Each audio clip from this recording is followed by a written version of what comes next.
Welcome. Today we are tackling Myasthenia Gravis, arguably the most elegant disease in all of clinical medicine, because once you understand a single synapse, the entire illness falls into place. The drooping eyelids, the fluctuating weakness, the treatments, even the emergencies. Our journey is deliberately mechanistic. We start at one neuromuscular junction, watch an antibody, sabotage it, and then follow the consequences all the way up to the airway and the intensive care unit. Keep one phrase in your pocket for the whole session. Fatigable weakness that improves with rest. If you remember nothing else, remember that, because it is the thread that stitches every slide together, and it is the phrase that wins you marks in every one of these exams. Here is the architecture of the next hour, and it is not random. It is the exact order your examiners expect a disease to be presented. We move from definition through epidemiology, etiology, and pathophysiology into classification, clinical features, investigations and differentials, then management, complications, prognosis, and prevention. Think of it as a staircase. Each step only makes sense because of the one below it. You cannot understand why an ice pack lifts an eyelid until you understand the synapse, and you cannot understand why we vaccinate against meningococcus until you understand the drugs. We finish on the newest material, the 2020 consensus goals, and the wave of antibody-targeted drugs approved as recently as 2025, which is precisely the stuff textbooks have not caught up with yet. Let's turn now to definition. What exactly is myasthenia gravis? Let us pin the disease down precisely, because a fuzzy definition costs marks. Myasthenia gravis is an acquired autoimmune disorder of the neuromuscular junction. That phrase does a lot of work. Acquired separates it from the congenital myasthenic syndromes, which are genetic, not immune. Autoimmune tells you antibodies are the villains, and neuromuscular junction tells you the lesion is at the synapse, not the nerve, not the muscle belly. The antibodies are IgG, and their job is to strip acetylcholine receptors off the postsynaptic membrane. The result is beautifully specific: painless, fatigable weakness of voluntary muscle that gets better with rest. The name means heavy or grave, a hangover from the era before treatment when it genuinely killed. Today that name is almost a historical insult because most patients do very well. If MD had a fingerprint, this graph is it. Watch what strength does across a day. Strong on waking, then a steady slide as the hours and the effort accumulate, bottoming out by evening, and then, crucially, bouncing back after rest. That recovery is the tell. A stroke does not improve when you have a coffee break. A myasthenic eyelid does. Think of the myasthenic muscle as an employee who clocks in full of energy and is quietly on strike by 5 o'clock. Two other features ride alongside fatigability. The weakness fluctuates rather than staying fixed, and it loves cranial muscles, which is why the eyes almost always speak first. In every exam, glue the word fatigable to whatever symptom you are describing. It is the adjective that separates a pass from a fail. Let's turn now to epidemiology. Who gets it, when, and where? Myasthenia is genuinely uncommon, but the numbers are drifting upward, so you will meet it more than the textbooks of a generation ago suggest. Incidence sits somewhere between 6 and about 29 new cases per million each year, and prevalence runs from roughly 100 up to 360 per million, depending on the population studied. Why is prevalence climbing? 3 reasons. We recognize it better, our populations are older, and happily, patients now live long lives with it, so cases accumulate rather than disappear. The fastest growing slice is late onset disease in older adults. The practical lesson from all this rarity is a paradox.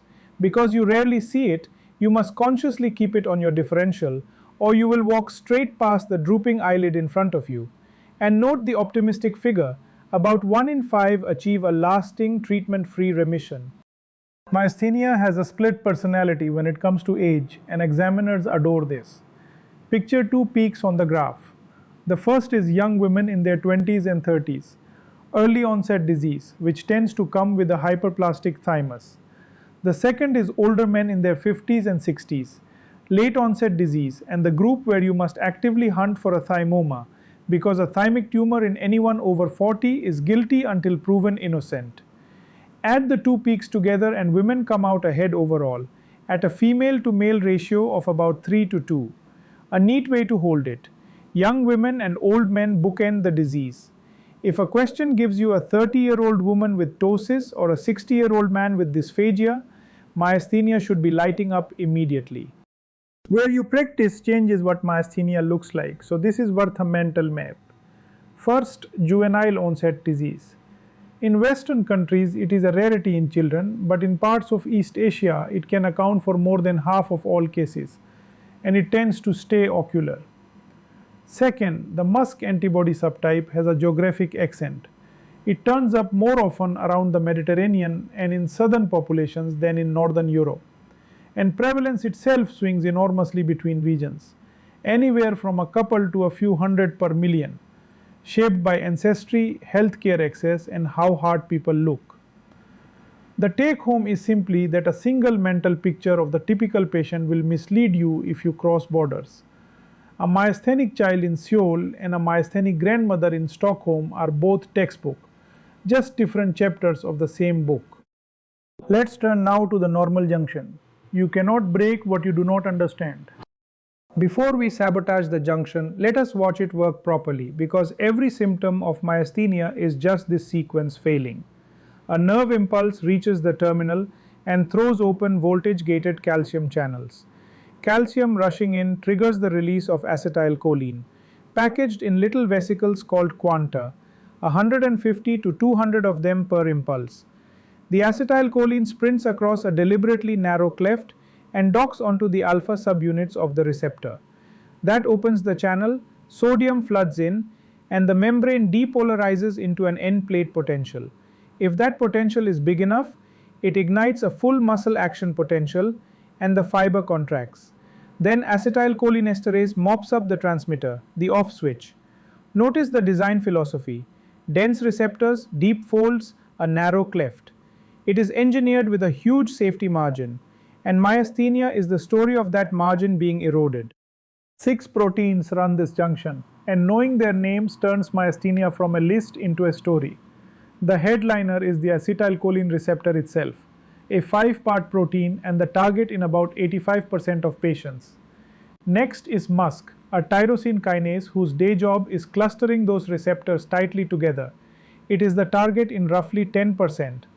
MuSK does not act alone.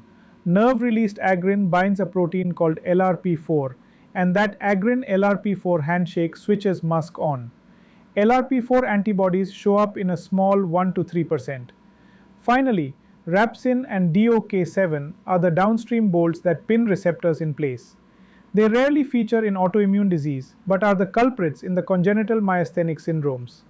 Hold the whole thing as a chain: agrin to LRP4 to MuSK to Rapsin. Break any link and receptors scatter, which is exactly what antibodies achieve. Here is the single most elegant idea in the whole disease, and it explains fatigability in one move. A normal junction releases far more acetylcholine than it actually needs to fire the muscle. A deliberate surplus we call the safety factor. Now there is a quirk of physiology. With repeated impulses, the amount of transmitter released naturally tapers off. That is called presynaptic rundown, and it happens in all of us, all the time. In a healthy person it is invisible, because even the reduced release still comfortably clears the threshold. The safety factor absorbs it. In myasthenia, the receptors are depleted, so the safety factor is already spent before you start. Add the normal rundown on top, and impulse after impulse fails to fire more and more fibers. Strength quietly drains away with use. That is myasthenic fatigue, and it is the very same mechanism that produces the decrement on nerve conduction testing later. Let's turn now to pathophysiology, the antibody and its 3 weapons. This is the myasthenic junction, and I want you to notice what is not wrong before we discuss what is. The nerve is completely innocent. It still releases a normal load of acetylcholine. Every fold lies on the muscle side, and there are 3 of them. First and foremost, the number of receptors is slashed. Second, those beautiful deep folds are flattened out. The textbook says simplified. Third, the cleft is widened, so transmitter drifts away before it can act. Put those together and each impulse produces only a puny end plate potential. one that frequently fails to reach the firing threshold. The muscle simply does not get the message. Compare this to Lambert-Eaton later, where the problem is the opposite side of the cleft, a one-liner to bank. In myasthenia, the latter is posted fine, but the postbox on the muscle has been bricked up. Everything we just said about the safety factor now becomes visible on a monitor, and this is where physiology earns its keep in the exam. If you deliver a train of small electrical shocks to the nerve at a low rate, 2 or 3 per second, you are essentially forcing presynaptic rundown to happen on demand. In a normal person, the safety factor absorbs it and the responses stay level. In myasthenia, the safety margin is already gone, so each successive muscle response is smaller than the last until it bottoms out and plateaus. That downward staircase is called a decrement, and a fall of more than 10% is the magic number. It is fatigability, drawn as a graph, and it is the perfect mirror image of Lambert-Eaton, where fast stimulation or a burst of exercise makes responses grow rather than shrink. Same test, opposite direction, opposite disease. Anti-acetylcholine receptor antibody is not a one-trick villain. It attacks by 3 separate routes, and each route maps onto a drug we will use later. So this slide pays dividends. Route 1. The antibody has 2 arms, so it bridges 2 neighboring receptors, cross-links them, and the cell responds by hauling them inside and destroying them faster than it can replace them. Route 2. Because these antibodies are IgG1 and IgG3, they fix complement, and the membrane attack complex literally punches holes in the postsynaptic membrane. Route 3 is the sneakiest. The antibody simply parks on the acetylcholine binding site, so the transmitter arrives to find its parking space taken. 3 mechanisms, 1 outcome, fewer working receptors. And remember route 2, complement, because it is the reason C5 inhibitors like eculizumab work in receptor-positive disease, and as you will see, the reason they completely fail in MuSK disease. Serology is where myasthenia becomes a numbers game, and examiners test these percentages relentlessly. So let us make them stick. The overwhelming majority, about 85% of generalized disease, but only half of purely ocular disease, carry anti-acetylcholine receptor antibody. These are complement fixing and behave like classic myasthenia. The important minority is MuSK, roughly 10% overall, but a striking 40% of those who test negative for the receptor antibody. MuSK is IgG4, which, file this away, does not fix complement. Then a small 1 to 3% have LRP4 antibodies, and about a tenth of generalized patients have no detectable antibody at all, the so-called seronegative or double seronegative group, diagnosed on clinical and electrical grounds. Hold the rhythm as 85-10 and the tail. If you can recite that ladder, you have the backbone of both the diagnosis slides and the treatment slides. The receptor antibody is your workhorse test, but it has 2 personalities you must respect. On the positive side, if it comes back present, the diagnosis is essentially sealed. It is close to specific. The trap is the negative result. Sensitivity is only about 85% even in generalized disease, and it collapses to around 50% in purely ocular disease. So a patient with a textbook fatigable ptosis and a stone cold normal antibody still has myasthenia until you prove otherwise. 2 more pers. First, the titer does not track severity between patients, so do not order serial levels hoping to measure control. It is a diagnostic test, not a thermometer. Second, these antibodies fix complement, which is precisely why complement blockers help here. The examiner's favorite sentence is simple: a negative antibody never excludes myasthenia. Say it in your sleep. MuSK disease is the rebellious cousin, and it breaks several rules you just learned, so treat it as a special case. The pivotal fact is the antibody subclass. MuSK antibodies are IgG4, and IgG4 does not fix complement. That single property cascades into treatment. Complement inhibitors, which are brilliant in receptor-positive disease, are useless here because there is no complement to block. Mechanistically, the antibody jams the MuSK-LRP4 interaction, so the receptor clustering machine falls apart. Clinically, the phenotype is bulbar heavy, prominent difficulty with speech, swallowing, neck extension, and breathing, often with visible wasting of the face and tongue, and a nastier tendency to crisis. Two therapeutic pearls. Pyridostigmine frequently disappoints and can even make MuSK patients worse, whereas rituximab, which depletes B cells, works beautifully and is often the go-to. Remember MuSK as the antibody that says, complement inhibitors no thank you, rituximab yes please. This slide keeps you from ordering nonsense, which is a real exam and clinical skill. LRP4 antibodies show up in a small 1 to 3%, are complement fixing, and usually make for milder disease. But the test is not very specific, so you only reach for it when both the receptor and MuSK antibodies are negative, yet the clinical picture screams myasthenia. About a tenth of generalized patients are seronegative, no antibody at all, and here you lean on the clinical story and the electrical test to nail the diagnosis. Finally, the antibodies to leave alone.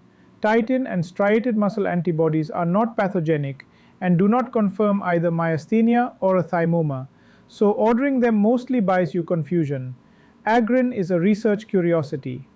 The one niche exception is Casper-2, worth checking only when a thymoma patient also has neuromyotonia or Morvan syndrome. In short, more tests is not more diagnosis. If myasthenia has a birthplace, it is the thymus, and this is one of the highest yield associations in all of neurology. About 3/4 of receptor-positive patients have something wrong with the gland. The commonest abnormality in roughly 65% is hyperplasia, active germinal centers, the immune system's training camps sitting where they should not be. And in 10 to 15% there is an outright tumor, a thymoma. The mechanistic link is elegant. The thymus contains muscle-like myoid cells that actually display acetylcholine receptor on their surface, so the gland can present the very antigen the disease attacks. Two clinical rules fall out of this. One, a hyperplastic thymus can look perfectly normal in size, so imaging does not exclude it. Two, and this is the examinable line, any thymic enlargement in someone over 40 is a thymoma until proven otherwise, which is why every newly diagnosed patient gets a chest scan. It is tempting to think of myasthenia as a pure antibody disease, but that is only half the picture, and the other half explains why our treatments are so varied. The pathogenic antibodies are T-cell dependent. Helper T cells give B cells permission to churn out anti-receptor immunoglobulin. That is why you can attack the disease from several angles. Deplete the B cells, suppress the helper T cells, mop up the antibody, or block the complement it activates. Sitting behind all this is a failure of tolerance. Regulatory T cells, the immune system's peacekeepers, normally silence self-reactive cells that slip through thymic screening. When those Tregs are deficient or dysfunctional, the brakes come off and self-attack begins, a theme shared across autoimmunity. So the mental model is T cells load the gun, B cells and antibodies pull the trigger, and every step is a potential drug target. Let's turn now to classification, 4 ways to slice the same disease. Classification sounds like dry taxonomy, but each axis actually changes what you do, so think of them as 4 dials and every patient has all 4 set. Dial 1 is distribution. Is the disease confined to the eyes or has it generalized to bulbar, axial, limb or respiratory muscles? Dial 2 is antibody. Receptor, MuSK, LRP4 or seronegative, which as we have seen steers the drugs. Dial 3 is age at onset, split at roughly 50. Early onset skews female with a hyperplastic thymus, late onset skews male and raises the thymoma question. Dial 4 is thymic status. Is there a thymoma or not, because that mandates surgery. The reason this matters is that the dials combine into a management plan. A late onset receptor positive generalized patient with a thymoma is a completely different consultation from a young woman with isolated ocular disease, even though both share the same name. Most myasthenia starts in the eyes, and the crucial question is whether it will stay there. When weakness is confined to the eyelids and eye movements, ptosis and double vision, we call it ocular myasthenia. Here is the statistic to bank. Around 85% of these patients eventually generalize, and when they do, it is usually within the first couple of years. The corollary is the 3-year rule. If a patient is still purely ocular at 3 years, generalization becomes unlikely, and you can reassure them, with rare exceptions beyond 5 years. Note also that antibody yield is lower in ocular disease, only about half test positive, so a negative antibody is especially unhelpful here. Once the disease spreads beyond the eyes, it is generalized. The exacerbations cluster in the first 1 to 3 years, and it is respiratory involvement that opens the trapdoor to crisis. Eyes first, lungs feared. When you need to speak the same language as every myasthenia trial and guideline, you use the MGFA clinical classification, and it is essentially a severity ladder. Class 1 is ocular disease only, eye weakness with everything else normal. Class 2 is mild generalized weakness, Class 3 moderate, and Class 4 severe. Class 5 is the top rung, intubation, which by definition means crisis level disease. Notice a subtlety the examiners like. A patient needing a feeding tube but not a breathing tube is Class 4B, not Class 5. It is intubation of the airway that defines 5. And each of classes 2 through 4 carries a small A or B suffix. A means limb and axial weakness predominates.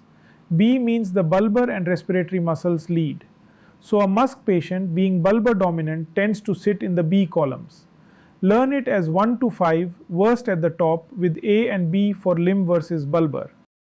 This slide is the payoff for all that serology because the antibody quietly writes the prescription. If a patient is receptor positive, you have the widest toolkit in the disease. Symptomatic pyridostigmine, steroids, thymectomy when generalized, and both new drug classes, complement inhibitors and FcRn blockers.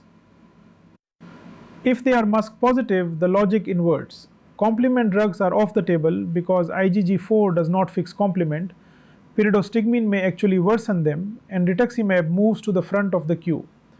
Thymectomy too is antibody specific. Its proven benefit is in receptor positive, non-thymomatous generalized disease because MuSK, Ocular, and seronegative patients were all excluded from the pivotal trial. And in seronegative patients with no antibody to follow, you rely more heavily on the electrical tests and the clinical trajectory. So when you read the antibody result, you are really reading the first line of the management plan. Let's turn now to clinical features. From drooping eyelids to the diaphragm. Strip myasthenia down to its essentials and you are left with 2 words: weakness and fatigability. The weakness is of voluntary muscle, it worsens with use and toward evening, and it recovers with rest. That fatigable quality is the diagnosis in miniature. It fluctuates, sometimes dramatically, from 1 hour to the next, which is why a patient may look normal in your morning clinic and be barely able to hold their head up by the afternoon. The disease has a preferred running order. Cranial muscles usually go first, then face and bulbar muscles, then neck and proximal limbs, and the feared finale, the respiratory muscles. It is frequently asymmetric, another clue. And keep the negatives loud in your mind, because they are what separate myasthenia from its mimics. Reflexes are preserved, and there is absolutely no sensory loss and no pain. It is pure motor, pure fatigue. The eyes are almost always where myasthenia announces itself, so make them your first stop. 2 signs dominate. Ptosis, a drooping lid that is classically fatigable and asymmetric. Ask the patient to look up and hold it, and the lid sinks further as the muscle tires, sometimes even switching from one eye to the other.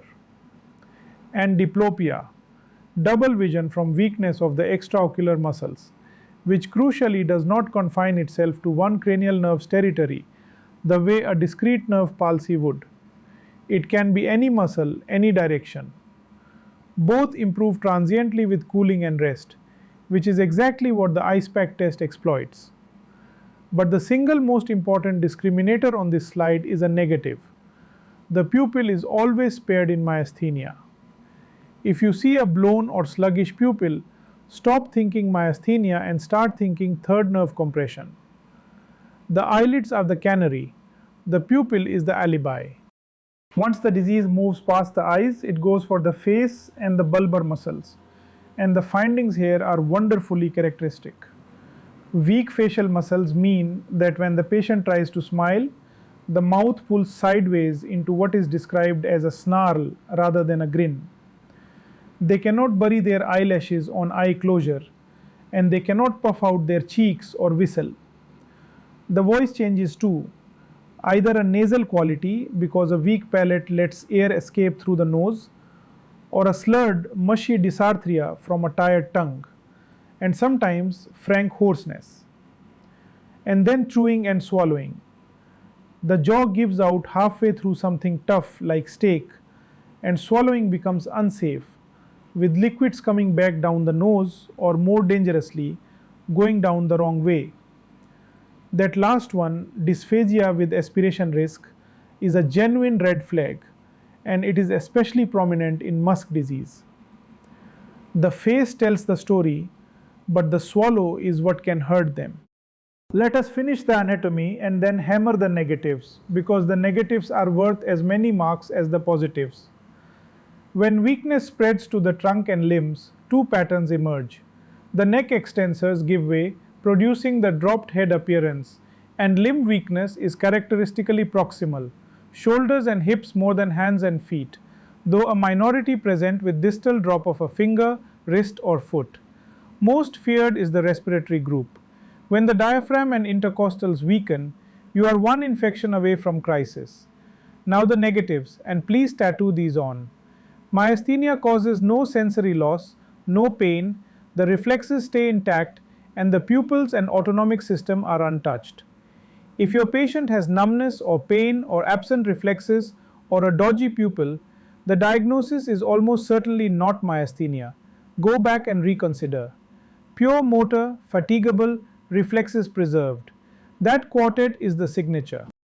These two words look similar and mean very different things, and mixing them up in an exam or on a ward is a real error. An exacerbation is any worsening of myasthenic weakness that does not require support for the airway. You handle it by escalating treatment and hunting the trigger, and while it can still be serious, keep a close eye on swallowing and breathing. It is not, by definition, an emergency. Crisis is the word that means call intensive care. Myasthenic crisis is weakness severe enough to threaten life, and specifically it means ventilatory failure requiring intubation or non-invasive ventilation used to stave off intubation. The killer is failure of the diaphragm and intercostals, the bellows, not the biceps. It belongs in an ICU with a team who know the disease, and the single commonest precipitant is infection. Remember, crisis is defined by the airway, not by how weak the handshake feels. Stable myasthenics do not usually deteriorate for no reason, so when one crashes, run through this checklist. Number 1 always is infection. It is the commonest trigger of both exacerbation and outright crisis, so fever in a myasthenic buys an urgent workup. Number 2 is drugs, and there is a long blacklist we will meet in full later. Aminoglycosides, fluoroquinolones, macrolides, beta blockers, magnesium, procainamide, and more. Number 3 is surgery and anesthesia, particularly the neuromuscular blocking agents, which is why these patients need careful preoperative planning. Heat, physical or emotional stress, and any systemic illness can transiently unmask weakness. Pregnancy and the postpartum period are genuinely unpredictable and need close watching. And finally, treatment itself. Tapering immunotherapy too aggressively is a classic own goal, while cholinergic excess from too much pyridostigmine is a rare mimic. That said, some flares simply have no explanation, so screen for infection first and do not assume there must be a culprit. Let's turn now to investigations. Confirm the diagnosis before you treat. Before you reach for a single tablet, you must prove the diagnosis, and there is a serious reason for that discipline. Several treatable conditions mimic myasthenia almost perfectly, and the treatment for myasthenia is not trivial. It can mean thymic surgery and years of immunosuppression, each carrying genuine risk. So you owe the patient certainty. The workup runs in 3 tiers. At the bedside, the ice pack test and fatigable ptosis on sustained upgaze are quick, cheap, and surprisingly sensitive. Then serology, in a sensible order. The receptor antibody first, MuSK next, and LRP4 only if those are negative and the picture still fits. And if serology and bedside leave doubt, the electrical tests, repetitive nerve stimulation, escalating to single-fibre EMG when stimulation is normal, all the disease is purely ocular. Layered on top are imaging for a thymoma and a screen for the conditions that travel with myasthenia. Confirm, then treat, never the other way around. 2 bedside maneuvers and a third that has retired. Start with the ice pack test, which is genuinely lovely physiology. Rest a bag of ice on a drooping eyelid for 2 minutes, and if the lid lifts by at least 2 millimeters, that is a positive result strongly suggesting a junctional cause. Why does cold help? Because acetylcholinesterase, the enzyme that destroys the transmitter, works more slowly when chilled, so more acetylcholine survives in the cleft and props the eyelid up. Cold is kryptonite for the enzyme. It is quick, cheap, and very sensitive. The retired test is edrophonium, once called the tensilon test, a short-acting anticholinesterase that produced a brief dramatic burst of strength with the eyelid as a handy endpoint. It has largely been abandoned because of its side effects and dwindling availability, so treat it as a historical exam answer, not a plan you would actually enact today. Serology is only useful if you order it in the right order and know when to stop, so let us make it a protocol. Start with the anti-acetylcholine receptor radioimmunoassay. A positive result is essentially confirmatory, but remember the sensitivity, about 85% in generalized disease and only 50% in ocular disease. So a negative test never lets you off the hook, and the titer does not track how severe the disease is. If the receptor antibody is negative, send MuSK, which turns up positive in around 40% of that receptor negative generalized group. Only if both come back negative and the clinical picture is genuinely convincing do you reach for LRP4, and interpret it gently because its specificity is poor. The final row is a discipline test.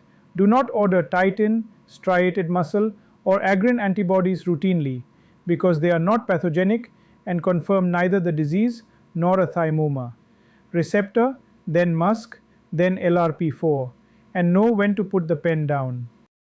Repetitive nerve stimulation is simply a way of forcing the fatigue we have been discussing to happen while a machine watches.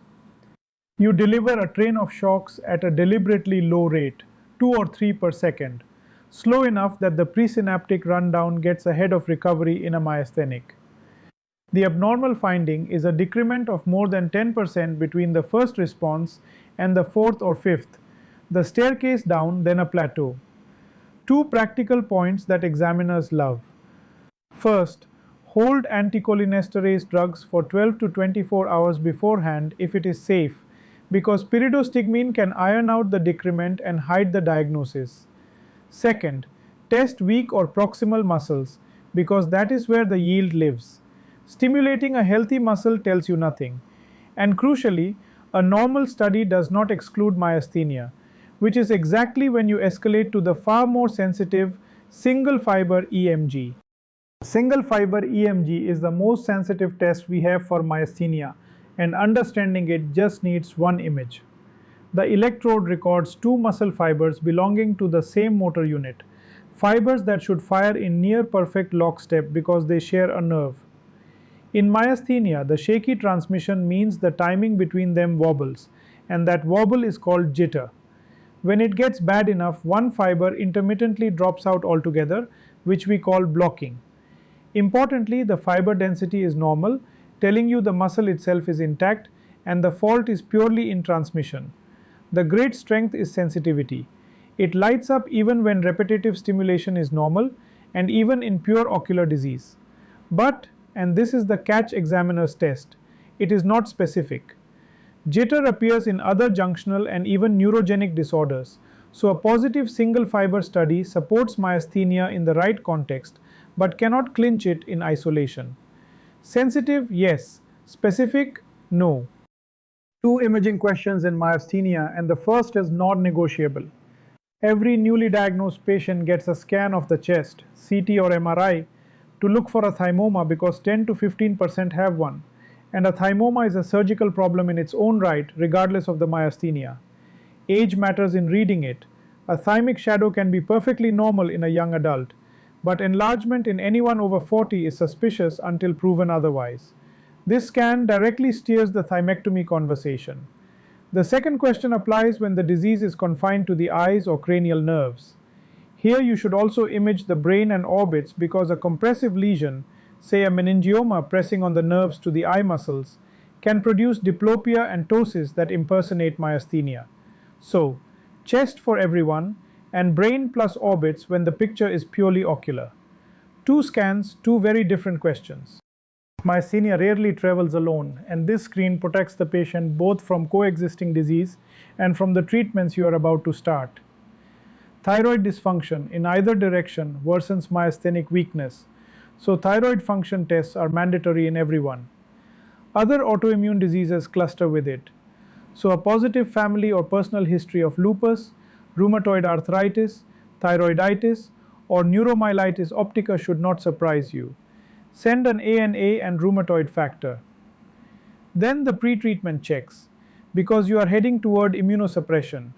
Screen for latent tuberculosis and hepatitis, because you are about to lower the immune guard. Check fasting glucose and HbA1c, because steroids provoke diabetes. And get baseline bone densitometry, because long-term steroids thin bone. Pulmonary function tests give you a respiratory baseline to monitor against. Think of it as photographing the patient before treatment, so that later you can tell disease from drug side effect. Let's turn now to differential diagnosis. Everything that fatigues or weakens is not MG. The trick with the myasthenia differential is not to memorize a random list, but to sort the mimics by where on the motor unit they strike, because location predicts behavior. Two big rivals sit on the presynaptic side of the junction. Lambert-Eaton, which attacks the calcium channel that releases transmitter, and botulism, whose toxin cleaves the snare proteins the vesicles need to fuse. A whole genetic category sits at the junction too, the congenital myasthenic syndromes, which are non-autoimmune, seronegative, and usually declare themselves in childhood. Then there are the iatrogenic causes, drugs like penicillamine and the checkpoint inhibitors that can trigger genuine autoimmune myasthenia, plus agents that simply block the junction. And finally the muscle and other bucket, thyroid eye disease, oculopharyngeal and mitochondrial myopathies, and compressive mass lesions that fake ocular signs. Pin each to its address on the motor unit and they stop blurring together. This head-to-head is one of the most tested comparisons in neurology, so let us make it airtight feature by feature. The lesion sits on opposite sides of the cleft. Myasthenia is postsynaptic on the receptor, while Lambert-Eaton is presynaptic on the P/Q type calcium channel that triggers transmitter release. The weakness patterns differ too. Myasthenia leads with cranial and ocular muscles, Lambert-Eaton leads with the proximal legs and keeps the eyes relatively quiet. Reflexes are the giveaway, preserved in myasthenia but depressed or absent in Lambert-Eaton, and remarkably, they recover after a burst of exercise. Autonomic symptoms, dry mouth, dizziness on standing, impotence, belong to Lambert-Eaton, not myasthenia. On repetitive stimulation, myasthenia shows a decrement at low rates, Lambert-Eaton an increment at high rates or after exercise. And the cancer link differs. Thymoma for myasthenia, small cell lung cancer for Lambert-Eaton. The one-liner, LEMS warms up, MG wears out. Botulism is the presynaptic mimic that goes the opposite direction to myasthenia. The toxin from Clostridium botulinum is an enzyme and it snips the snare proteins that vesicles need in order to fuse and release acetylcholine. So transmitter release is choked off at source. The clinical hallmark is a descending symmetric paralysis. It starts in the bulbar muscles with double vision, slurred speech and difficulty swallowing, then marches downward to the limbs and dangerously the diaphragm. Think of a candle melting from the top down. The feature that separates it from myasthenia is autonomic involvement. Dilated sluggish pupils, a dry mouth, ileus and urinary retention, none of which myasthenia touches. Sources are foodborne, wound or in infants gut colonization. Treatment is antitoxin as early as possible, obtained through public health plus ventilatory support. And on nerve testing, it behaves like Lambert-Eaton, with facilitation at high frequency rather than the myasthenic decrement. When a child has fatigable weakness that looks exactly like myasthenia, but the antibodies keep coming back negative, think of the congenital myasthenic syndromes. These are inherited faults in more than 30 different genes scattered across the junction, presynaptic, synaptic and postsynaptic, and crucially they are not autoimmune, so both the receptor and MuSK antibodies are absent. They usually declare themselves in infancy or childhood, though some surface in adulthood, and confusingly they show the same decremental response on nerve stimulation as true myasthenia. The commonest single defect is in the epsilon subunit of the receptor. Here is the therapeutic sting in the tail. Acetylcholinesterase inhibitors help some subtypes but actively worsen others. Slow channel syndrome, acetylcholinesterase deficiency, and DOK7 disease all deteriorate on them. So you genuinely need the genotype because slow channel responds to fluoxetine or quinidine, several others to albuterol. Genetic testing here is not academic. It changes the drug and it informs the family. Sometimes the doctor is the cause, and two scenarios matter. First, the immune checkpoint inhibitors used in cancer. These can trigger brand new myasthenia or unmasked silent disease typically within the first 1 to 4 cycles. The checkpoint associated version is often seronegative and dangerously overlaps with myositis and myocarditis, and it is that cardiac involvement that drives a frightening mortality of 20 to 50%. Treatment is more aggressive than usual. Intravenous methylprednisolone plus plasma exchange or immunoglobulin with a hawk's eye on the heart. A subtlety worth knowing is that checkpoint-related myositis, which shows no decrement on nerve testing, is actually commoner than the true myasthenia and can impersonate it. Second, penicillamine, once used for rheumatoid arthritis and scleroderma, can cause genuine antibody-positive myasthenia that reverses when you stop it. Many other drugs do not cause the disease but simply worsen it, and botulinum toxin injections should be avoided outright. The full blacklist is coming up in management. For the patient who walks in with a droopy lid and double vision, myasthenia is only one item on a menu, and these are the dishes you must not miss. Thyroid eye disease, Graves' orbitopathy, gives lid retraction, bulging eyes, and a restrictive diplopia, and it can coexist with myasthenia to muddy things further. Oculopharyngeal muscular dystrophy is a genetic disorder of slowly progressive ptosis and swallowing difficulty, but crucially without the fatigability. Mitochondrial disease causes chronic progressive external ophthalmoplegia, symmetric creeping eye movement failure that patients often barely notice because there is no double vision. And never forget a structural cause. A meningioma on the sphenoid ridge can compress the nerves to the eye muscles, which is exactly why we image the brain and orbits in isolated ocular cases. The universal discriminator is the pair we keep returning to. Fatigability and a spared pupil point to myasthenia. Anything fixed, progressive, or pupil involving points away. Let's turn now to management. Symptomatic to immunotherapy to rescue to the 2025 revolution. Before you prescribe anything, decide what winning looks like, because myasthenia treatment is a balancing act, not a cure-all.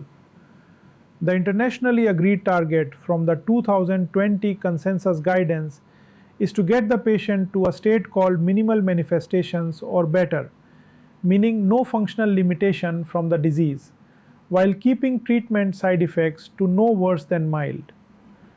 In other words, we are trading disease control against drug toxicity, and the art is finding the lightest regimen that keeps them well.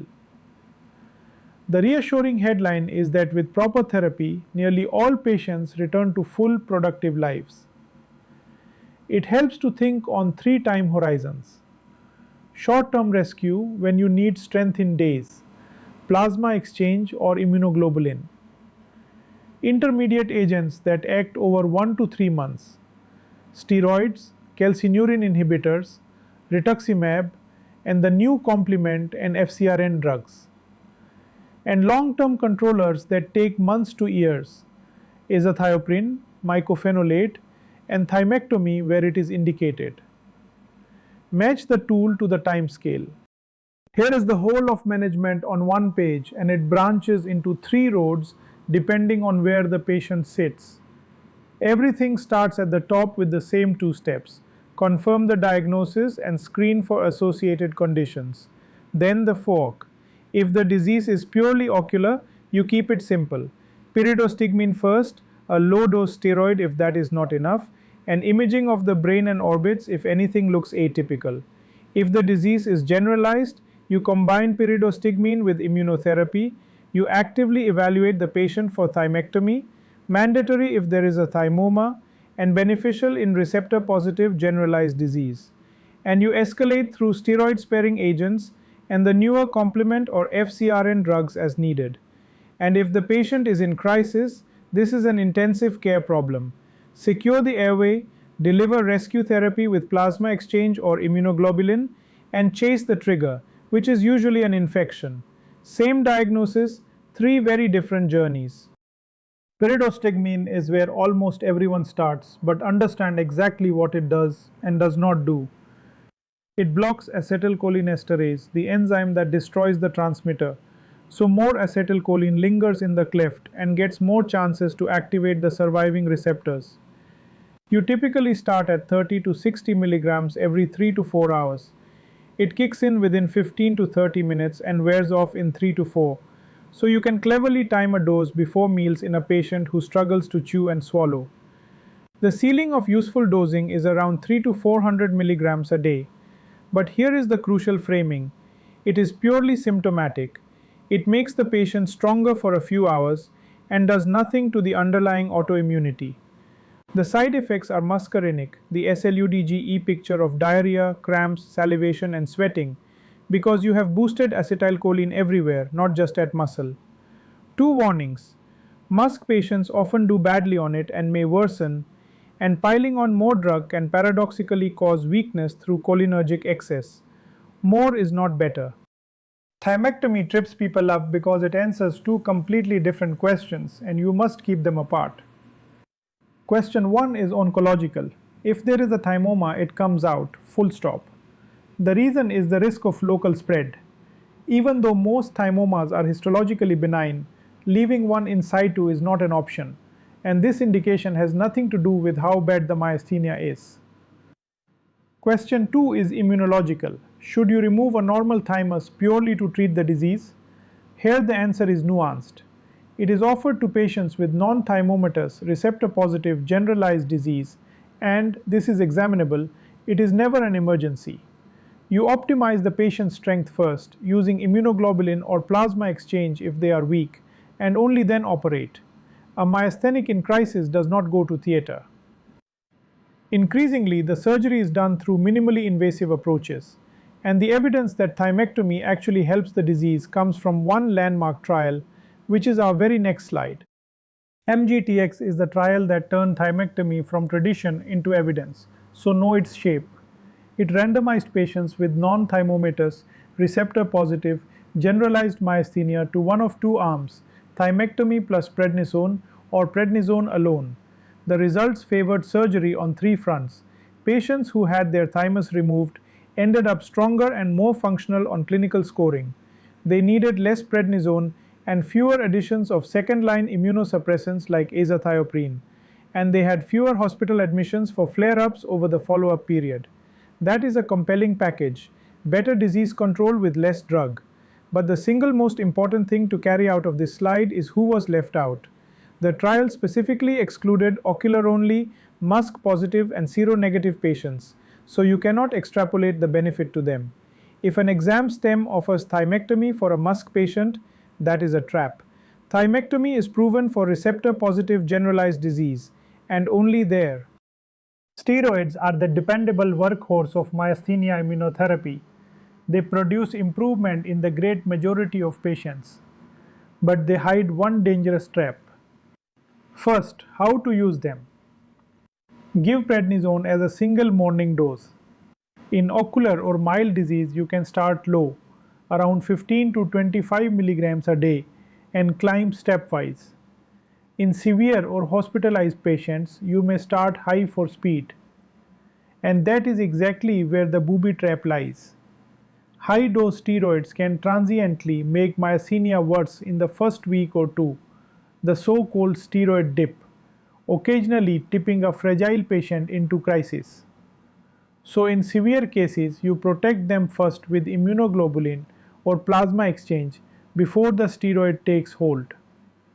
The full effect of any dose takes 2 to 3 weeks to judge, and once controlled, you taper slowly to the lowest effective dose. The classic mistakes examiners probe are treating for too short a time, tapering too fast, and forgetting the long-term price on glucose, bone, blood pressure, and infection. These two are the long-term controllers. The slow burners you start now and thank in a year.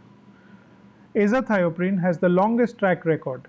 It genuinely lets you cut the steroid dose, but its beneficial effect can take a year or more to appear, so patience is mandatory. You titrate the dose upward while monitoring the blood count and liver function, and warn patients about a flu-like idiosyncratic reaction that hits 10 to 15%. The examiner's favorite fact lives here. Never combine azathioprine with allopurinol.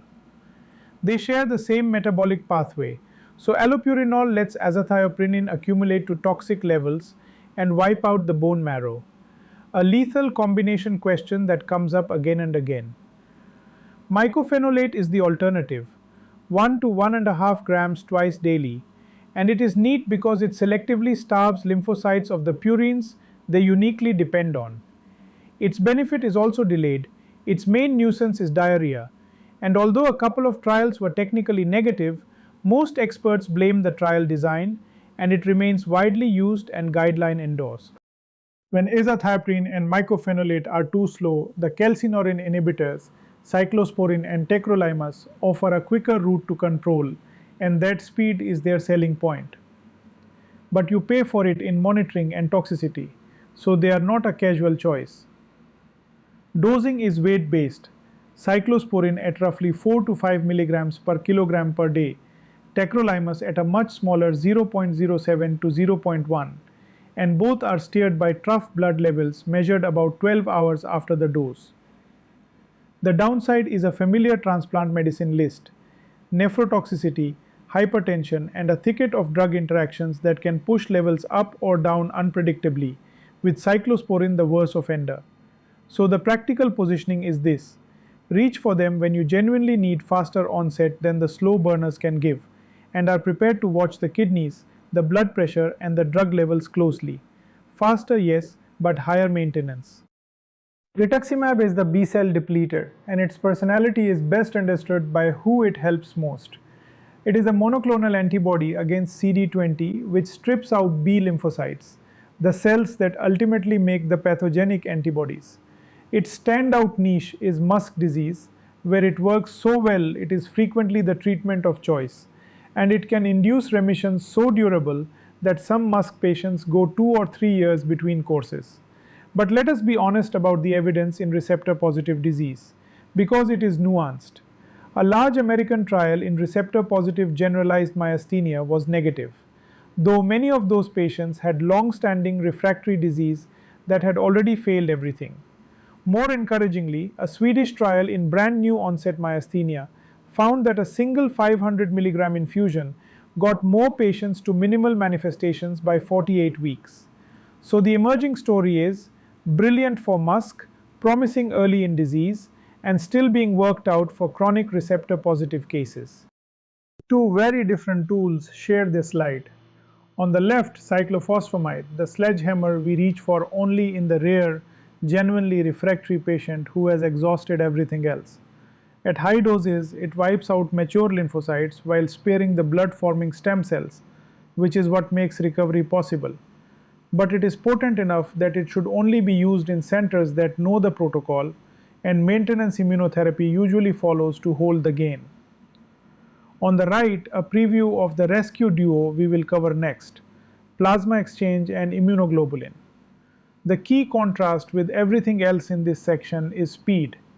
The slow burners take months, steroids take weeks. These two work in days. That makes them the tools for a crisis, or for urgently strengthening someone before surgery. Immunoglobulin is dosed at 2 grams per kilogram over a few days with about a 70% response. Plasma exchange runs 5 or 6 sessions over a fortnight and physically strips antibody from the blood. But both fade quickly, so think of them as a bridge, never a destination.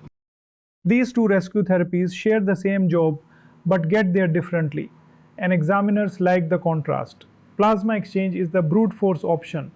It mechanically separates the plasma from the blood cells and physically removes the pathogenic antibody, running 5 or 6 sessions over 10 to 14 days. Immunoglobulin is the subtler cousin. You infuse 2 grams per kilogram over a few days, and although it clearly works, with about 70% responding, its exact mechanism remains something of a mystery. Both act fast and both fade, so their shared role is identical, a rapid boost for a patient in crisis, or one you need to strengthen before theater. The practical differences decide which you pick. Plasma exchange needs large bore venous access and can cause line and hemodynamic problems. Immunoglobulin needs no special access, making it far more convenient, but brings headaches, fluid overload, and occasionally aseptic meningitis or clots. Same destination, different vehicles, and neither is a long-term plan. The complement inhibitors were the first wave of the modern revolution, and their logic flows straight from the pathophysiology. There are 3 approved for receptor-positive generalized disease: eculizumab from 2017, ravulizumab from 2021, and zilucoplan from 2023. They all block the cleavage of complement protein C5, which means no membrane attack complex forms, and the end plate is spared. They work fast. Most patients improve within 12 weeks, and many within 1 to 4. But remember the hard rule from earlier: they are useless in MuSK disease, because IgG4 fixes no complement, so there is nothing for them to block. Zilucoplan is the outlier of the 3, a self-administered subcutaneous peptide rather than an antibody, which lets you combine it with plasma exchange or the FcRn drugs.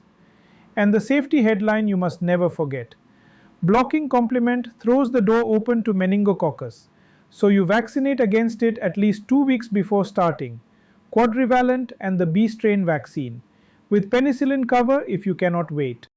The FcRn antagonists are the second modern class, and they exploit a housekeeping trick of the immune system. Normally, a receptor called FcRn on your cells grabs IgG antibodies and rescues them from being digested in lysosomes, which is why antibodies live for weeks. Block that receptor and the IgG, including the pathogenic anti-receptor antibody, gets sent to the shredder instead, so its level falls. It is essentially a targeted pharmacological version of plasma exchange without the machine. They act quickly, usually within the first month, and are given in cycles. The 2 originals are efgartigimod, an antibody fragment given intravenously or under the skin, and rozanolixizumab, a subcutaneous infusion that has the distinction of being approved for both receptor positive and MuSK positive disease. Side effects cluster around infections and headache. Rozanolixizumab can cause an aseptic meningitis, plus a drop in albumin, since FcRn also protects albumin. A practical plus is that the trials tell us how to ramp the cycles up or down by response. This drug is newer than most textbooks, so it is worth flagging clearly. Nipocalimab, brand name Imavi, is an FcRn blocking monoclonal antibody that the FDA approved at the end of April 2025. Mechanistically, it belongs to the family we just met. It blocks the recycling of IgG so that the pathogenic antibody is broken down and its level falls, all without the sweeping immunosuppression of older agents. What makes it notable is its breadth.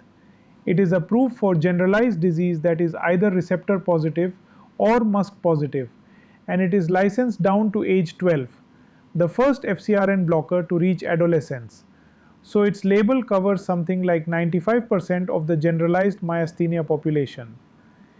Its approval rests on the Vivacity MG3 trial, where adding nipocalimab to standard care produced a significantly greater improvement in the myasthenia activities of daily living score than placebo. It is given intravenously. As always with brand new drugs, check your local licensing before you quote it in practice. But for these exams, know it exists. The second brand new drug is inebilizumab, brand name Uplizna, and it takes a different route to the same goal. It is a monoclonal antibody against CD19, and the FDA approved it for generalized myasthenia, both receptor positive and MuSK positive adults, in December 2025. Now we already had rituximab, which hits CD20. The appeal of targeting CD19 instead is a broader sweep, because CD19 sits on plasmablasts and some plasma cells as well as B cells, reaching closer to the antibody factories themselves. The dosing is the headline convenience. 2 loading doses a fortnight apart, and then maintenance just twice a year, a genuine reduction in treatment burden. Its evidence is the MINT trial published in the New England Journal, which showed a clear improvement in the activities of daily living score at 26 weeks, sustained to a year. And it earns a footnote in trial design as the first generalized myasthenia study to bake in a steroid taper, with most patients getting their steroids down to 5 mg or less. Twice yearly B cell depletion is a real shift in how we might manage this disease. Let us zoom out, because the flood of new drugs makes far more sense as a single picture. Follow the pathway left to right. A B cell matures into a plasma cell. The plasma cell manufactures the pathogenic IgG autoantibody. That antibody is kept alive by FcRn recycling, and finally it recruits complement to attack the end plate. Now overlay the drugs, and every one of them simply pinches the pathway at one of those steps. At the B cell end, you deplete the factory, rituximab against CD20 and the newer inebilizumab against CD19. In the middle, the FcRn antagonists, efgartigimod, rozanolixizumab, and now nipocalimab, accelerate the destruction of the antibody itself. And at the far end, the complement inhibitors, eculizumab, revolizumab, zilucoplan, stop the final attack. The starred agents are the 2025 arrivals, and the whole diagram re-explains the MuSK rule one last time. MuSK antibody is IgG4, it never engages complement, so the right hand drugs do nothing and you attack the B cell or FcRn end instead. One pathway, one map, every drug in its place. When a myasthenic tips into crisis, run it exactly like the airway emergency it is. Step 1 is intensive care and the airway itself, intubation or non-invasive ventilation to try to avoid it, because it is the diaphragm and intercostals that are giving way. Step 2 is vigilant monitoring. Don't wait for a blood gas to go wrong. Follow serial forced vital capacity and the inspiratory and expiratory pressures, and act on a downward trend before the patient decompensates. Step 3 is rapid rescue immunotherapy, plasma exchange or immunoglobulin, to reverse the weakness over days. Step 4 is hunting and treating the trigger, which is most often infection, and you treat these patients as immunocompromised. Step 5 is stopping any offending drugs and reviewing anesthetic agents. And keep one rarity in the back of your mind: cholinergic crisis from excess anticholinesterase, which is uncommon because we seldom use those huge doses, but belongs in the differential of a deteriorating patient. Airway, monitor, rescue, trigger. That is the sequence that saves lives. Checkpoint inhibitor myasthenia is a different beast from the idiopathic disease, and it demands a more aggressive, more urgent hand. First move, stop the checkpoint inhibitor. You cannot keep provoking the immune system while trying to calm it. Second, steroids and heavier than usual, often intravenous methylprednisolone rather than the gentle oral escalation we use in ordinary myasthenia. Third, for severe, rapidly progressive or bulbar and respiratory weakness, add rescue therapy, plasma exchange or immunoglobulin on top. And fourth, the step that actually determines survival, hunt for myocarditis, because it is the concurrent heart involvement, not the muscle weakness itself, that drives a terrifying mortality of 20 to 50%. Check troponin, get an ECG and an echo, and stay alert to overlapping myositis, which is even commoner than the myasthenia.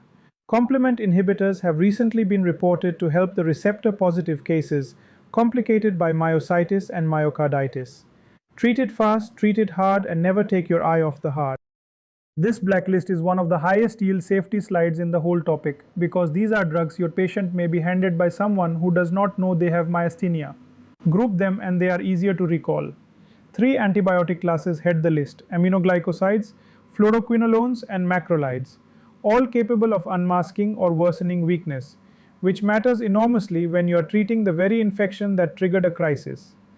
The neuromuscular blocking agents used in anesthesia are obvious offenders, so surgery needs planning. Beta blockers, magnesium, which reduces acetylcholine release, procainamide, and large doses of local anesthetic all belong here too. The quinine family, including chloroquine and mefloquine, can aggravate the disease. 2 special mentions: penicillamine can actually cause autoimmune myasthenia, and botulinum toxin plus the checkpoint inhibitors round it off.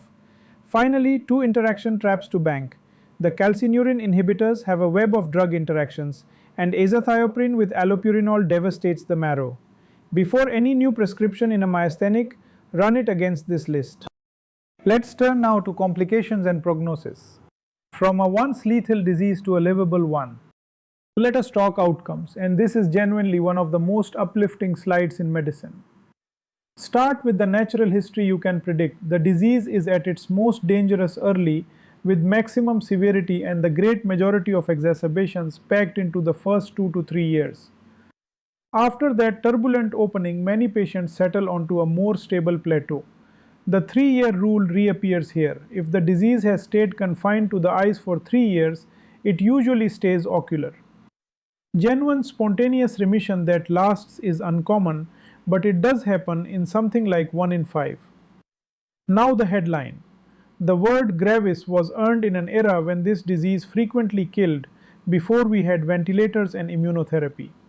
Today, with modern treatment, death from myasthenia is uncommon, and the overwhelming majority of patients achieve a normal or near normal life expectancy and lifestyle. The name is a museum piece. The reality is a treatable chronic condition. When myasthenia is poorly controlled or severe, the complications flow directly from which muscles are failing. Top of the list, and the one that can kill, is myasthenic crisis, respiratory muscle failure that needs mechanical ventilation. Running a close and related second is aspiration pneumonia. A weak, unsafe swallow lets food and secretions go down the wrong way, and that pneumonia is itself one of the commonest things that tips a patient into crisis, so the two feed each other. Bulbar weakness has a quieter cause too. Fatigable chewing and difficulty swallowing lead to poor intake, weight loss, and malnutrition. Proximal limb and neck weakness bring falls, injuries, and the drop head posture. Then there is the toll on function and communication from double vision, slurred speech, and relentless fatigue. And do not forget the psychosocial weight of a chronic, unpredictable illness, which brings real anxiety and depression. If you protect nothing else, protect the airway and the swallow. Every weapon in the myasthenia armory has a bill attached, and a good clinician treats the side effects as carefully as the disease. Long-term steroids are the biggest single source of morbidity: osteoporosis, diabetes, weight gain, cataracts, hypertension, and infection, which is precisely why we chase steroid-sparing agents.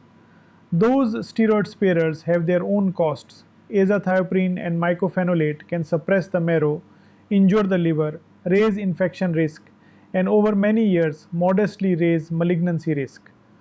The calcineurin inhibitors tax the kidneys and blood pressure and interact with half the pharmacopoeia.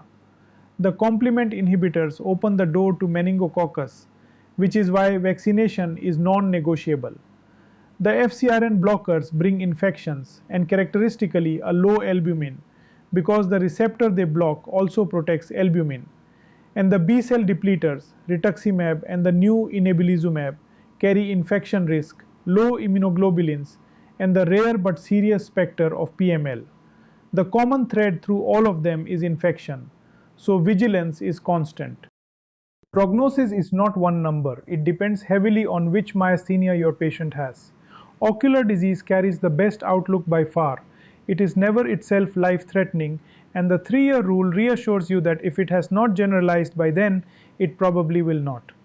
MuSK disease is the paradox. It tends to be more severe, more bulbar, and more crisis-prone than receptor-positive disease, and yet it often responds beautifully to rituximab, so a frightening presentation can have a very satisfying trajectory. Thymoma-associated disease is a special case, because here the prognosis is driven as much by the tumor, its stage and whether it can be fully removed, as by the myasthenia. And late onset and seronegative patients sit in the variable middle. Older age brings more comorbidity and a less predictable response, so their care has to be individualized. Read the antibody and the thymus and you can already sketch the likely road ahead. Let's turn now to prevention and screening. Prevent the preventable, screen the associated. Prevention in myasthenia is mostly about doing the right things before you start the powerful drugs, and this checklist prevents genuine catastrophes. The single most important rule: before any complement inhibitor, vaccinate against meningococcus, both the quadrivalent and the B strain vaccines, at least 2 weeks ahead, because blocking complement leaves the patient dangerously exposed to Neisseria. If you cannot wait 2 weeks, give the vaccine and cover with penicillin while it takes effect. More broadly, get all the inactivated vaccines in early: annual influenza, COVID, and pneumococcal, while the immune system can still respond, and then avoid live vaccines altogether once immunosuppression is running. On the screening side, before steroids or the B-cell depleters, look for latent tuberculosis and hepatitis, because immunosuppression can reactivate them. Take baseline blood counts, kidney and liver function as your monitoring anchors. Remember the azathioprine allopurinol rule, and protect the bones of anyone facing long-term steroids. Get the groundwork right and you prevent the disasters. Screening in myasthenia comes in 2 waves: a burst at diagnosis and then lifelong surveillance. At diagnosis, 2 things are effectively mandatory. First, image the chest with CT or MRI in every single patient to hunt for a thymoma. Remember that a thymic mass in anyone over 40 is guilty until proven innocent. Second, screen for the company myasthenia keeps, because it is an autoimmune disease and travels with others. Thyroid dysfunction is the classic companion, and you should keep lupus, rheumatoid arthritis, pernicious anemia, and vitiligo in mind. Document baseline breathing and swallowing so you have something to compare against. Then, for life, the monitoring is largely dictated by the drugs. Blood counts and liver function for azathioprine and mycophenolate, trough levels for the calcineurin inhibitors, bone density and metabolic checks for steroids. Keep an eye on forced vital capacity whenever disease is generalized or worsening. And if a thymoma was removed, image periodically for recurrence. 3 scenarios deserve a pre-agreed plan because improvising in them is dangerous. Pregnancy first. The course is genuinely unpredictable, some improve, some worsen, and the crucial safety points are drug-related. Mycophenolate, methotrexate, and cyclophosphamide are teratogenic and must be avoided, and magnesium sulfate, the go-to drug for preeclampsia, can precipitate a severe myasthenic deterioration, so it is contraindicated. A beautiful piece of immunology follows delivery. Maternal IgG crosses the placenta and can cause transient neonatal myasthenia, in perhaps 10 to 20% of babies, floppy, weak, poor feeding, but it is self-limiting and clears over a few weeks as the antibody washes out. So you anticipate and support rather than panic. Surgery needs forward planning. Avoid neuromuscular blockers where you can, and strengthen a weak patient with immunoglobulin or plasma exchange beforehand. And on sick days, treat infection fast, dodge the blacklist antibiotics, and watch the breathing, because infection is the #1 route into crisis. Let's turn now to recent updates and the horizon, where the guidelines are, and where the science is heading. When an examiner asks what the guidelines say, this is your anchor. The International Consensus Guidance, whose 2020 update, reaffirmed in 2022, remains the reference framework. Its core message is a goal, not a recipe. Get every patient to a state of minimal manifestations or better, meaning no meaningful functional limitation, while keeping side effects tolerable. To get there, it advises starting immunotherapy early rather than drifting, leaning on steroid-sparing agents to limit the long-term steroid bill, and offering thymectomy to receptor-positive, non-thymomatous generalized patients on the strength of the MGTX trial. But here is the honest caveat you must voice. This consensus was written before the flood of drugs approved between 2021 and 2025. The complement inhibitors, the FcRn blockers, the CD19 agents. So the printed guideline already lags the pharmacy, national labels differ, and the only safe habit is to check the current regional guidance and licensing before you prescribe. Know the framework, but respect its expiry date. Now for the genuinely exciting horizon, and the theme is stop suppressing the immune system and instead re-engineer it. CAR-T therapy takes the patient's own T cells and reprograms them to hunt down and destroy the B lineage cells that make the pathogenic antibody. Two flavors are emerging. The first, Descartes-08 from Cartesian, is clever because it is messenger RNA based, which makes the effect transient and, importantly, avoids the harsh chemotherapy conditioning that traditional CAR-T needs. Its placebo-controlled phase 2b trial showed responses sustained over a full year, with the biggest gains in patients who had not yet had biologic drugs, and a phase 3 trial is now underway. The second is a Chinese phase 1 study of a bispecific CAR-T hitting both BCMA and CD19. In 18 refractory patients, a single infusion produced dramatic falls in the disease course by 6 months, with around 80% reaching minimal manifestation status and most coming off steroids, and reassuringly only mild cytokine release and no neurotoxicity. Both are still investigational, but this is a glimpse of a possible cure. Let us close the science with a dose of realism, because a lecture that only celebrates successes is misleading. The cautionary tale is interleukin-6. On paper, it was a sensible target. IL-6 sits upstream of antibody production, and satralizumab, already used in another neuroimmune disease, was taken into a phase 3 myasthenia trial called LUMINES. The result is instructive. It did cross the line of statistical significance, but the actual clinical benefit was small, and the sponsor decided to halt development for myasthenia. The lesson is one worth carrying into every exam and every ward. A biologically rational target can still fail to make a real difference to patients, which is exactly why we run the trials. Step back though, and the direction of travel is unmistakable and encouraging.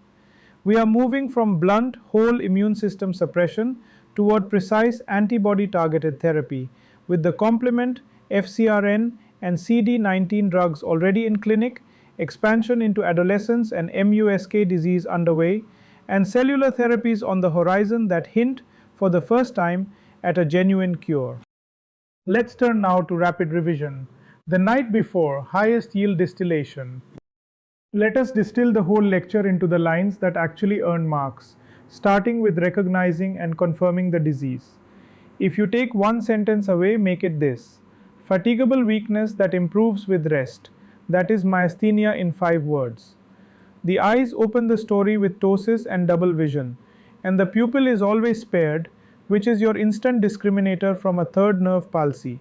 It is a pure motor disease, no sensory loss, no pain, reflexes intact. And if any of those negatives is violated, rethink the diagnosis. Bank the 3-year rule for ocular disease, and the one-liner that LEMS warms up while myasthenia wears out, with small cell lung cancer lurking behind LEMS. On confirmation, work the serology ladder, receptor antibody first, then MuSK, then LRP4. Remember, the yield is lower in ocular disease. Lean on single-fibre EMG as the most sensitive test. Treat edrophonium as history and the ice pack as your bedside friend. And image every chest for a thymoma. Now the management traps, and these are where careless candidates lose marks. Start with the counterintuitive ones. Pyridostigmine only treats symptoms and can actually make MuSK patients worse. Thymectomy is proven only in receptor-positive, non-thymomatous generalized disease. So offering it to a MuSK or ocular patient is a trap. And high-dose steroids can transiently worsen weakness, the steroid dip. So you shield severe patients with immunoglobulin or plasma exchange first. Remember that MuSK disease loves rituximab but ignores complement inhibitors because IgG4 fixes no complement. Then the hard safety deadlines. Never combine azathioprine and allopurinol. It devastates the marrow. Always vaccinate against meningococcus before a complement inhibitor. Recognize that crisis is defined by the airway, not by how weak the grip is. So it means intensive care and serial vital capacity monitoring. Keep the drug blacklist handy. Aminoglycosides, fluoroquinolones, macrolides, beta blockers, magnesium, and the neuromuscular blockers. And never forget that penicillamine and the checkpoint inhibitors can cause the disease outright. So there it is, the whole disease on a single thread. Myasthenia gravis is fatigable weakness that improves with rest caused by antibodies attacking the neuromuscular junction. Everything we covered hangs off that one sentence. You recognize it by the fatigability and the spared pupil. You confirm it with serology and the electrical test. You classify it by antibody because the antibody writes the prescription. And you treat it along a ladder that runs from simple pyridostigmine through steroids and steroid-sparing agents and thymectomy, all the way to the dazzling wave of targeted drugs approved as recently as 2025.